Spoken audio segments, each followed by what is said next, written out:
കാല് സ്ലിപ്പാവല്ലേ, സ്റ്റെപ്പെല്ലാം വിജൃംഭിച്ച് കിടക്ക. ഇങ്ങോട്ട് നോക്കി. എന്താടാ ഇത് നോക്കി. അവന്മാരൊക്കെ എവിടെ? അവന്റെ എല്ലാം തൂങ്ങിയച്ച സാർ. തൂങ്ങിച്ചത്താ? എന്തിന്? ഉറങ്ങിയെന്നാ പറഞ്ഞത്. ഉറക്കം തൂങ്ങിച്ചത്താ? ഇത് മറ്റേതാ. മറ്റേതാ? ആ പുളിസിയും കാണാൻ കയറിയത് ഇത് അവന്മാര് തന്നെ. നേരം വിളിക്കട്ടെ, വാ.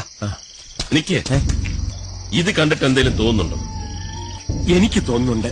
എന്ത്? ഇങ്ങനെ ഒരു സൗകര്യം ഉണ്ടായിരുന്നെങ്കിൽ നമുക്ക് നേരത്തെ വന്ന് നോക്കാമായിരുന്നില്ലേ മഹാദേവ? അതല്ല, കാൽപ്പാടുകൾ കണ്ടോ? ഈ കാൽപ്പാടുകളിലെ ഇടതുകാൽ വലതുവശത്തും വലതുകാൽ ഇടതുവശത്തുമാണ്. ഇതെന്താ ഇങ്ങനെ? ഒരു കാര്യം എനിക്ക് വ്യക്തമായി.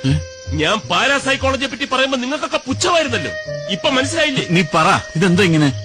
എടാ, പുളിസീൻ കാണാൻ കയറുമ്പം കാലിങ്ങനെ പിണഞ്ഞ് കയറി കഴിഞ്ഞാൽ കൂടുതൽ എളുപ്പമായിരിക്കും. Note the point. ഭീമമായ തുക ഫീസ് തന്നിട്ടാണ് ഇത് ഓരോരുത്തർ